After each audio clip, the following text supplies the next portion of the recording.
Raza de ganado Brahman, las características del toro ideal. La raza de ganado Brahman es ideal para la producción de carne, característica demostrada con la ganancia de peso diario de sus ejemplares, si se le garantiza a estos vacunos pastos, agua y sal son capaces de ganar aproximadamente 724 gramos por día. Un dato importante es que esta raza también se presenta para el productor ganadero como una buena opción para la producción de leche en sistemas doble propósito, donde se realizan cruces con razas de ganado especializadas en la producción de leche.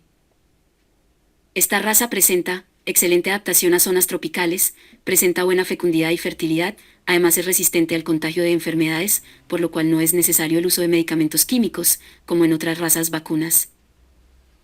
Los toros de la raza Brahman pesan de 800 a 1000 kilos, las vacas adultas pesan de 500 a 700 kilos y capaces de producir fácilmente de 12 a 13 crías. Hoy por hoy, en las ganaderías se están utilizando cada vez más toros de la raza Brahman en las vacadas de razas Bos Taurus, ya que el mito que esta raza vacuna no es buena en plano y no presentaba buen rendimiento en canal se ha venido mitigando. Al hablar de las características deseadas del toro Brahman ideal, lo primero que se debe tener en cuenta es que se necesita el vacuno, porque el toro se adapta a diferentes pisos térmicos.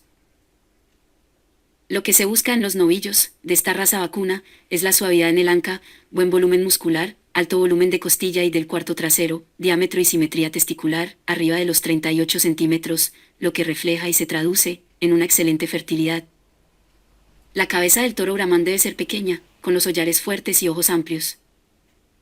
El toro debe poseer la jiba bien implantada sobre los brazos, el prepucio debe ser adecuado y no pegado al vientre, un vacuno con buen largo y que remate bien en la parte posterior, que se pueda parar bien sobre sus patas y manos, en general poseedor de buena funcionalidad.